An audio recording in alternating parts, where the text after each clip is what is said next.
Hotel আমার ভাঙ্গা, কিন্তু মাগার পাক শাক ভাঙ্গা না, খালি ভাজা ভাজা। বলে চিংড়ি মাছ বোনা। হ্যাঁ, এই যে কাঁচামরিচ, পেঁয়াজ হলো 8 কেজি। এই হচ্ছে যমুনার একদম অর্গানিক দেশি চিংড়ি, মানে জেলেদের জালে ধরা পড়েছে ওগুলা হচ্ছে আজকে এই যমুনা ফিশারি ঘাট থেকে কিন্তু আনা হয়েছে।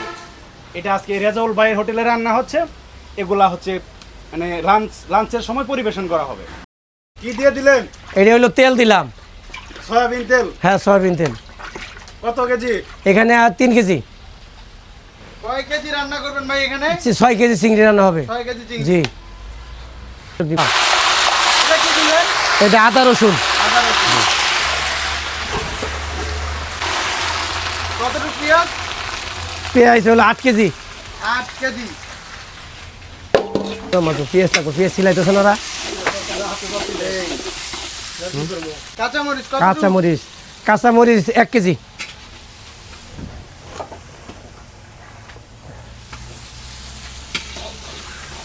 দুটো মিলে 1 কেজি গেল। হ্যাঁ। এটা এই লবণ।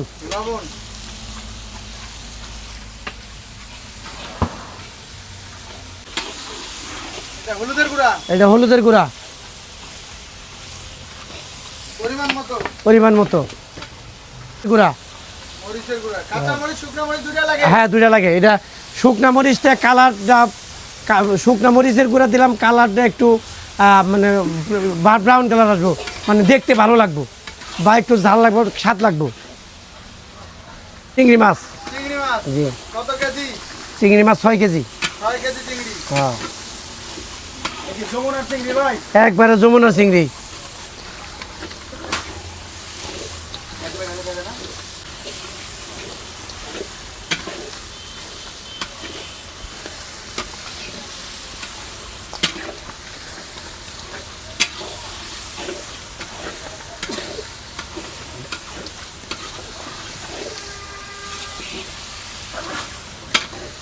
তো এই যে ভাজা মশলার গুঁড়া।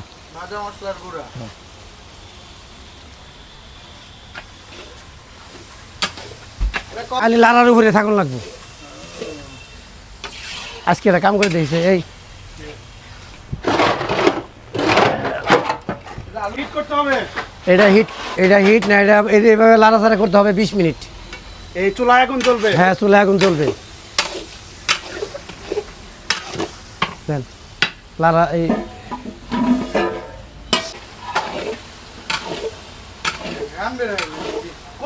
কালার আসছে বস। আরো আপনি আরো দেখেন কোন কালার আছে। রান্না হচ্ছে যমুনার চিংড়ি।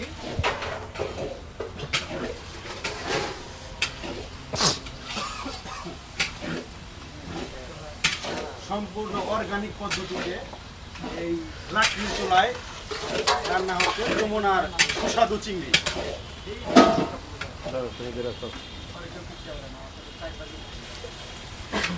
অরিজিনাল যমুনার চিংড়ি। এটা ভাজা ভাজা করলে যে কি স্বাদ, এটা না খাইলে আসলে বুঝবেন না। আমি যতই বলি ভাই, না খাইলে বুঝবেন না যে আসলে এটা কি স্বাদ। এই যে অনেক লোক আছেন, এই যে গাড়ি ভাড়া করে টোল দিয়ে যমুনা নদীর ওপার যায়, ওই হোটেলেও খাইয়েন, এই হোটেল খাইয়ে দেন। কার পাক কি পরিমাণ স্বাদ বা কি পরিমাণ টেস্ট, তাহলেই বুঝতে পারবেন যে এই বাঙ্গা হোটেলে রান্না কি পরিমাণ স্বাদ। হ্যাঁ, একদিন খাইলে আপনার মনে থাকবো যে জীবনে কি দাবাত খাইলেন, এত স্বাদ। হ্যাঁ, জিভে লাগা থাকবো।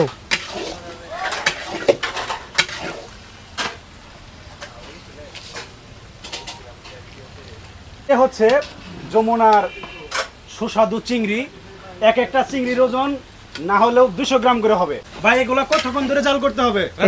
এটা মশলা দেওয়া শেষ, এখন আর মনে করেন 20 থেকে 25 মিনিট লাগবে এটা ভাজা ভাজা করতে।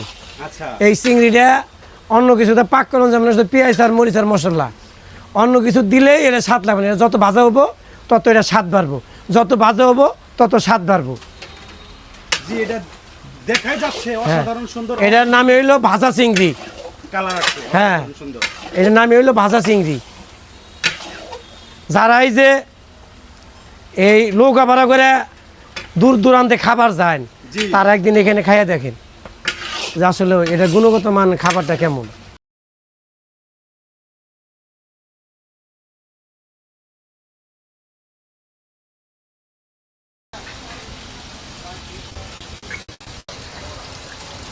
প্রতিদিন ভাই কত কেজি চাউলের ভাত যায়?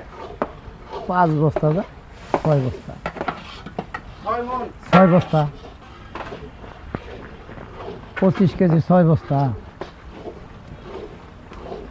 25 কেজি 6। আচ্ছা রেজাউল ভাই, এই যে ভাঙ্গাচোরা হোটেল আপনার হচ্ছে অনেক দিন ধরে দেখি শুধু ভাঙ্গাচোরাই, কিন্তু এর কোনো ডেভেলপ হয় না। তো এটা দ্বারা আপনি কি উপকৃত হয়েছেন, কি ভাই। করছেন আসলে আপনার লাইফে? ভাই এখানে আসলে সরকারি জায়গা তো এর থেকে ডেভেলপ করলে থাকা হবে না। সরকারি জায়গা এখন গরিব মানুষ করে গেড়ে খাইতেছি, তবে আল্লাহ এর থেকে চারটে ডাইল ভাত খাবার দেয়, মানুষের সেবা দিতেছি, এইটাই হলো বড় কথা। আগে ভাই এনজিও চালাইছি বা ড্রাইভিং করছি, ওটার থেকে আল্লাহ তাআলা এখানে খুব ভালো পজিশনে রাখছে, আল্লাহ খুব ভালো রাখছে, বুঝছেন। এখানে অনেক টাঙ্গাইলের মানুষ আমার খুব সাড়া দিছে, দেখা যায় যে দেখতেছেন তো কত আয়োজন, গুড়া মাছ বাই মাছ এই সে পরে 30 থেকে 40 পদের আইটেম, আল্লাহ দিলে প্রত্যেক দিন এরকমই যায়, বুঝছেন। তো পাক শাকটা আমার তো আসলে নিজস্ব কোনো পাক করছি নাই, ওই নিজে যা পারতাছি তাই করতেছি। আচ্ছা ভাই, বুঝছেন। একটা শর্ট কোশ্চেন করতে চাই, সেটা হচ্ছে এই যে আপনি মোটর লাইনে ছিলেন প্লাস এনজিও হয়তো চালাইছেন বাই করছেন, এই রান্নার অভিজ্ঞতাটা আসলে আপনার কি? আসলে হ্যাঁ ভাই, কথাটা ভালো কথা জিজ্ঞাসা করছেন। ড্রাইভার বলতেই সারা বাংলাদেশের রাজা, তারা এক কথায় এমন কোনো জায়গা নাই যে ঘুরে না, এমন কোনো জেলার ভাত নাই তাদের পেটে না আছে। না যায়। ভালো জিনিসটা কেরা না বুঝে, দেখা যায় যে এক রেস্টুরেন্টে খাইলাম, তার বাকশাকটা ভালো লাগলো, ওই যে আমরা তো অন্য টাইপের লোক, ওই বাবুর্চি খুঁজে বার করে জিজ্ঞাসা করে পাকটাও কেমন করলো, এইভাবে 2-4 জন বাবুর্চির সাথে পরিচিত হয়েছে। এই ওইতে মনে করেন যে ওই পাকটা ওইটার একটু মিলে একটা রিসার্চ করে যে পাকটা করি, এই পাকটা আমার অথেন্টিক পাক। আসলে ভাই আপনার বিজনেসের বয়স কত বছর? হ্যাঁ ভাই, এই আমি এইখানে যে প্রায় 19 বছরের উপরে, এই মানে ভাঙ্গাচোরা এই বাঙ্গাসের অবস্থায় আমি এখানে 19 বছর পার করে দিলাম। কাটায় দিছেন। জি। ভবিষ্যৎ পরিকল্পনা কি ভাই, এই ভাঙ্গাচোরাই থাকবে নাকি হচ্ছে? ভবিষ্যতে আল্লাহ তাআলা কারে কোন হালে রাখে আসলে আমরা তো বলতে পারবো না, একমাত্র উনিই জানে। আমার যদি এখানে যে কদিন রেজেক আছে আল্লাহ তাআলা এখানে রাখবো, আবার যে আল্লাহ তাআলা রেজেক নিয়ে জায়গা তাহলে আমার অন্য জায়গায় আল্লাহ পাবো, এই হইলো আমার কথা। আমার আসলে কিছু করার নাই, সব আল্লাহ তাআলাই জানে, উনি কি ভালো ভালো মনে করেন। আমি হাইডা যাতে যদি উচাট খাই সেটা আল্লাহ ভালো জানে যে উচাট খাবো, আমি কিছু জানি না। তাই প্রত্যেকটা লোকের আল্লাহর উপর বিশ্বাস জায়গা কথা বলতে হবে। আমি যদি বলি তো আর কতদিন থাকবো বার কতদিন, এটা হবে না। মানুষ ক্ষণস্থায়, এই আছে এই নাই, এটা হোটেল করে গেছি কালকে দেখবো যে সকাল আর আই নাই, এইটাই আসলে বাস্তব